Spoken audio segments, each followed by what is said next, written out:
Alright guys, welcome back to Urge. As you can see, we got a nice little mic here. Hopefully it's going to sound a little bit better for you guys. Yeah, our improvements. lighting setup. We're getting there, guys. We're trying to improve everything a little bit for you guys. But we are moving on in the subclass series to the next subclass, which is the College of Swords Bard. So we're just going to jump straight into this, guys. If you're new to the subclass series, what we're going to do is we're going to go through each of the subclass abilities. And then at the end of the video, we're going to rate the RP value, the combat value, and the overall class synergy on how these subclass abilities improve on the base class. Well, this is another one of those that's close to our heart because one of our main play group actually plays this subclass. So we told him to leave the room, so we had any bad things to say. He wasn't here. But no, in all seriousness, it's a very interesting subclass. It's kind of against type difference, but we'll get right into the abilities and stuff. Here we go. Bonus proficiency starting off at level 3, you get medium armor and specifically scimitar, which I find interesting. But it's a light weapon that comes in with what the next pieces are, and a finesse weapon at that. You can also use your melee weapon to be your spellcasting focus, which would be kind of interesting. Like, I imagine like using a rapier as like a conductor's wand, like doing music like boom, and lightning bolt. Anyway, fighting styles. You have 2 choices, not a bunch of choices like the fighter gets. All of them, or paladin, or barbarian, rangers. But the other fighting style options. It's either dueling, which allows you to add just +2 damage to all of your weapon attacks, or you can do 2 weapon fighting, so actually get to add your modifier to all your attacks as far as your second attack, things like that. So there's math involved, which makes that close. Like once your dex is capped, the +2 plus your proficiency, you're looking at like 7 and 7 on your each attacks with the 2 with dueling. With the other ones, you're looking at 5, 5, and 5. Right. So it's 14 versus 15. Yeah, it's just the weight also with 3 attacks versus 2 attacks and how you want to actually use those as well. Because if you're doing 3 attacks, you're using every bonus action. So correct. So other things to consider. There's options to consider. However you want to play it, the difference isn't significant, but it's completely different as far as styles goes and focus. Definitely, yeah. And then also at level 3, which is kind of crazy, that Bard actually gets 3 things at level 3. Woo! Front loaded. Definitely. Which can be good. Blade Flourish is the ability. Basically, when you take the attack action on your turn, and you hit with the attack, you can use your Bardic Inspiration to use an additional effect with the attack damage. So the first of the 3 options that you have is the Defensive Flourish. You spend one of your Bardic Inspirations, and you deal extra damage to the target that you hit. The damage equals the number you roll in the Bardic Inspiration die, and you can also add the number rolled to your armor class until the start of your next turn. So this is going to be pretty tanky, and it's when you hit, you can decide to flourish. Right. So you can kind of, hey, confirm that. Make sure you're not wasting your Bardic Inspiration. Right. It's like a Paladin Smite would be with them as well. Make sure you hit first, then choose to spend it. Right. The other option is Slashing Flourish. Again, you use your Bardic Inspiration, and when you deal damage to the target you hit, you also hit any other creatures that is within 5 feet of you. But the damage is only equal to the number you roll on your Bardic Inspiration die, not the total damage that you dealt to the main target. Right. So it's going to be a much smaller number than to the surrounding targets than it is to the main target. Then your last choice is the Mobile Flourish. Again, use your Bardic Inspiration, and the damage is going to add on to the attack similar to the Defensive Flourish, which is going to be equal to the Bardic Inspiration die that you roll. And you also push the target up to 5 feet away from you, plus the number of feet equal to the number you roll on that die. So with this, you can really push back people. And then the other nice part about it as well is you can use your reaction if you decide to also pursue the target that you hit within 5 feet of them. So you can hit someone and then Mobile Flourish and push them back. Say you roll a 5, you're going to push them back 10 feet, and then you can pursue them and move up with them as well. So you're going to knock them back. And also, another thing that you also get with all of these flourishes is you get your movement speed increased by 10 as well, whenever you take the attack action on your turn. So you're getting the extra bit of mobility to get on the battlefield a little bit better, and you're going to be able to have the option to push people back, to increase damage and do a little AoE flourish around you, or to just deal a little bit extra damage and increase your armor class. So nice versatility on there. A lot of options, and that's as far as complexity goes and abilities. Right. We're done. The only 2 other abilities you get at College of Swords, at level 6, you get extra attack.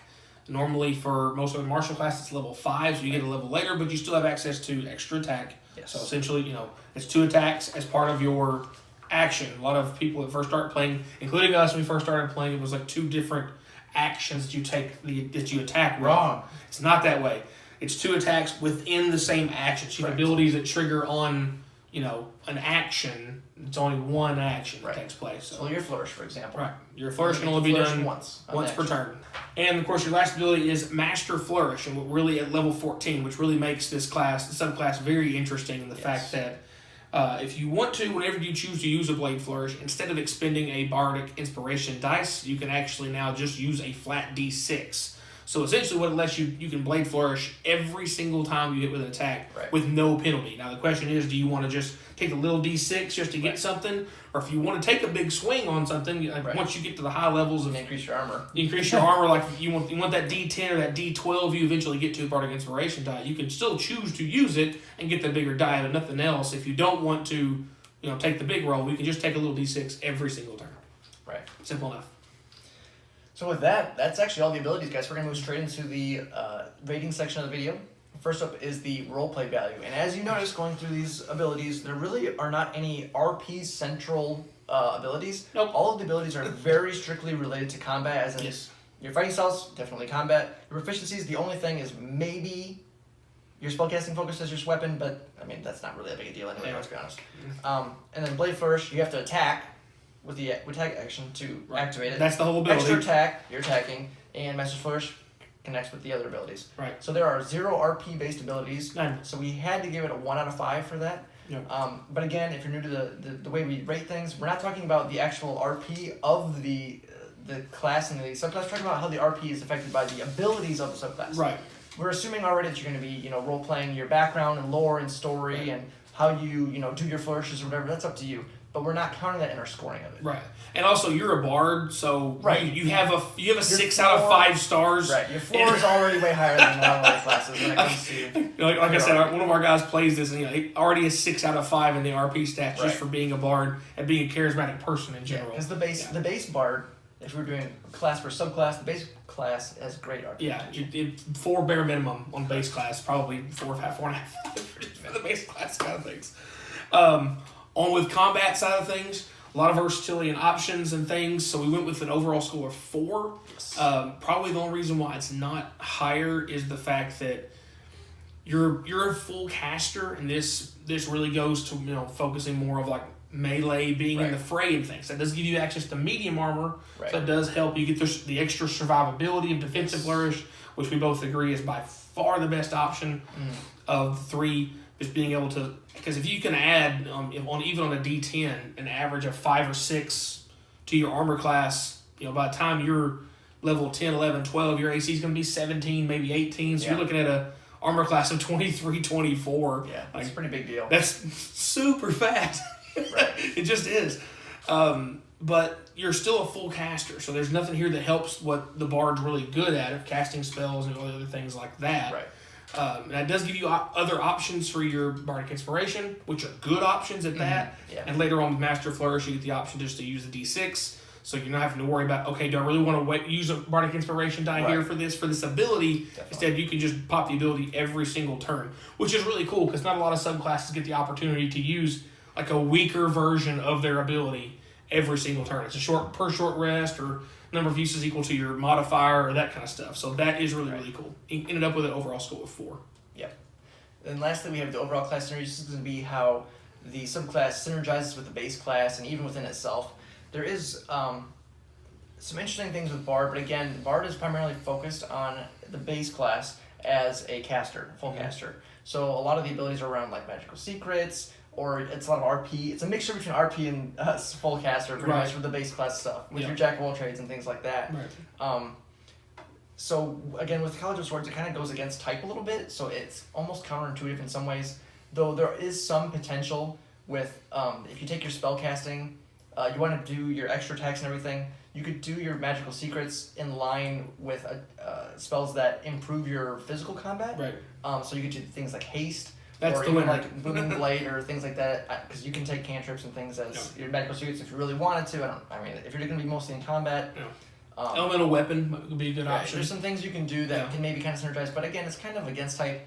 It's not going to like super hinder your base class ability because it kind of just adds. It kind of just further diversifies you as a character, which with bards they're pretty well balanced around the board. They have the title, the ability Jack of all trades. Exactly. Like it's in And so thematically, it kind of makes sense to kind of diversify your skill You sets. can literally do everything at this point. But mechanically, not so much. We would say so. We gave it a 2.5 out of 5 for that.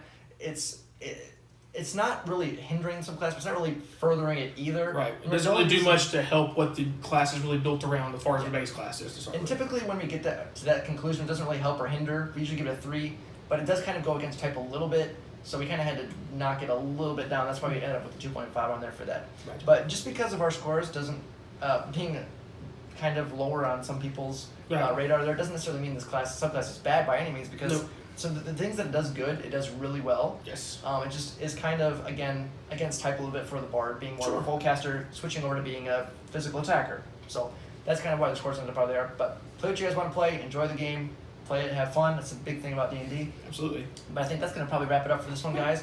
If you enjoyed the video, please let us know in the comments down below. If you have anything you want to see from us, Yep. please remember to like, subscribe, hit the bell notifications when all of our new videos come out. And as always, guys, thanks for watching.